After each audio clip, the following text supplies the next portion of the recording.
Now that we have the preliminaries out the way, we can get back to the central issue, which is how to learn multiple layers of features. So in this video, I'm finally going to describe the backpropagation algorithm, which was the main advance in the 1980s that led to an explosion of interest in neural networks.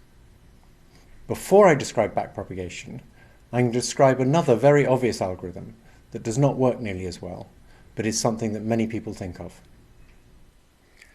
Now that we know how to learn the weights of a logistic unit, we're going to return to the central issue, which is how to learn the weights of hidden units. If you have neural networks without hidden units, they're very limited in the input-output mappings they can model. If you add a layer of hand-coded features, as in a perceptron, you make the net much more powerful, but the difficult bit for a new task is designing the features. The learning won't solve the hard problem, you have to solve it by hand. What we'd like is a way of finding good features without requiring insights into the task or repeated trial and error where we guess some features and see how well they work. In effect, what we need to do is automate the loop of designing features for a task and seeing how well they work. We'd like the computer to do that loop instead of having a person in the loop. So the thing that occurs to everybody who knows about evolution is to learn by perturbing the weights. You randomly perturb one weight, so that's meant to be like a mutation, and you see if it improves performance. And if it improves the performance of the net, you save that change in the weight. You can think of this as a form of reinforcement learning. Your action consists of making a small change, and then you check whether that pays off, and if it does, you decide to perform that action. The problem is it's very inefficient. Just to decide whether to change one weight, we need to do multiple forward passes on a representative set of training cases. We have to see if changing that weight improves things, and you can't judge that by one training case alone. Relative to this method of randomly changing a weight and seeing if it helps, backpropagation is much more efficient. It's actually more efficient by a factor of the number of weights in the network, which could be millions. An additional problem with randomly changing weights and seeing if it helps is that towards the end of learning, any large change in a weight will nearly always make things worse, because the weights have to have the right relative values to work properly. So towards the end of learning, not only do you have to do a lot of work to decide whether each of these changes helps, but the changes themselves have to be very small. There are slightly better ways of using perturbations in order to learn. One thing we might try is to perturb all the weights in parallel and then correlate the performance gain with the weight changes. That actually doesn't really help at all. The problem is that we need to do lots and lots of trials with different random perturbations of all the weights in order to see the effect of changing one weight through all the noise that's created by changing all the other weights. So it doesn't help to do it all in parallel. Something that does help is to randomly perturb the activities of the hidden units instead of perturbing the weights. Once you've decided that perturbing the activity of a hidden unit on a particular training case is going to make things better, you can then compute how to change the weights. Since there's many fewer activities than weights, there's less things that you're randomly exploring, and this makes the algorithm more efficient. But it's still much less efficient than backpropagation. Backpropagation still wins by a factor of the number of neurons. So, the idea behind backpropagation is that we don't know what the hidden units ought to be doing. They're called hidden units because nobody's telling us what their states ought to be. But we can compute how fast the error changes as we change a hidden activity on a particular training case. So instead of using activities of the hidden units as the desired states, we use the error derivatives with respect to activities. Since each hidden unit can affect many different output units, it can have many different effects on the overall error if we have many output units. These effects have to be combined, and we can do that efficiently So that allows us to compute error derivatives for all of the hidden units efficiently at the same time.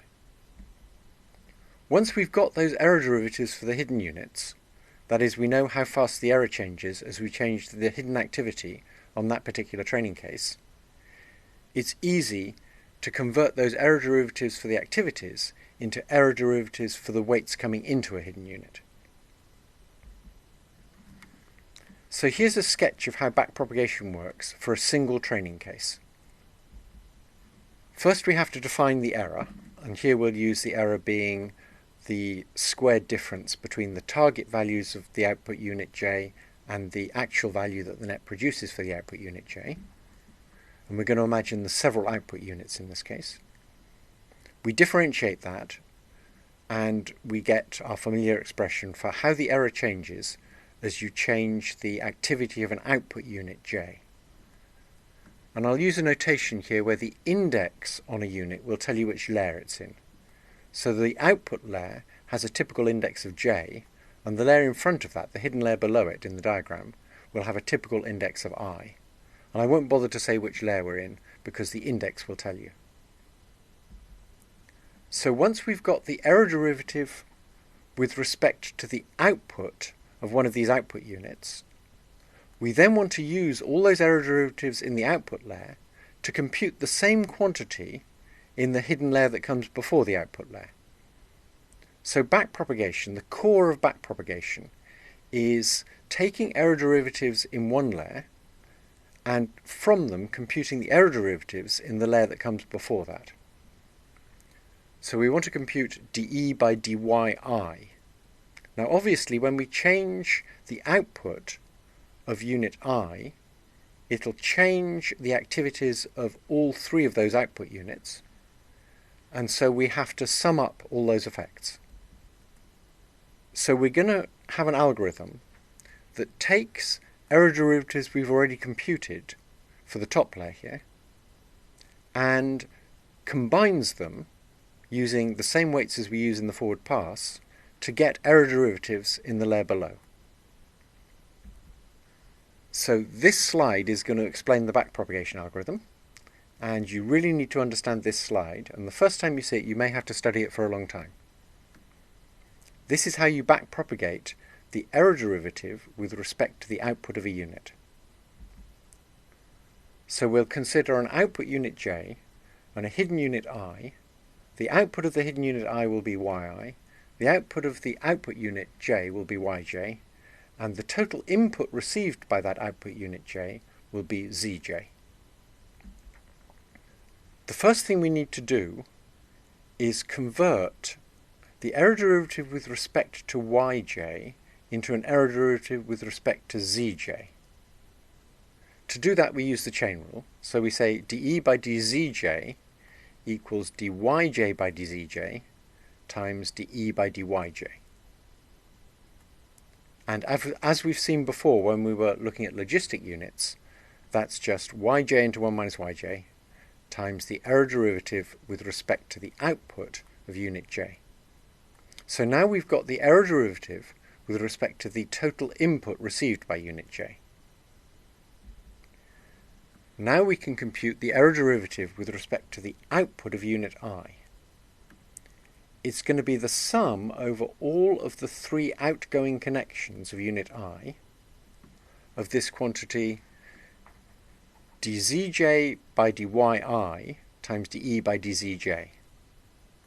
So the first term there is how the total input to unit j changes as we change the output of unit I. And then we have to multiply that by how the error derivative changes as we change the total input to unit j, which we computed on the line above. And as we saw before when studying the logistic unit, dzj by dyi is just the weight on the connection, wij. So what we get is that the error derivative with respect to the output of unit I is the sum over all the outgoing connections to the layer above of the weight wij on that connection times a quantity we will have already computed, which is dE by dzj for the layer above. And so you can see the computation looks very like what we do on the forward pass, but we're going in the other direction. What we do for each unit in that hidden layer that contains I is we compute this sum of a quantity in the layer above times the weights on the connections. Once we've got dE by dzj, which we computed on the first line here, it's very easy to get the error derivatives for all the weights coming into unit j. dE by dwij is simply dE by dzj, which we computed already, times how zj changes as we change the weight on the connection, and that's simply the activity of the unit in the layer below, yi. So the rule for changing the weight is just you multiply this quantity you've computed at a unit, dE by dzj, by the activity coming in from the layer below, and that gives you the error derivative with respect to a weight. So on this slide we've seen how we can start with dE by dyj and backpropagate to get dE by dyi. We've gone backwards through one layer and computed the same quantity, the derivative of the error with respect to the output, in the previous layer. So we can clearly do that for as many layers as we like. And after we've done that for all these layers, we can compute how the error changes as you change the weights on the connections. That's the backpropagation algorithm. It's an algorithm for taking one training case and computing efficiently for every weight in the network how the error will change on that particular training case as you change the weight.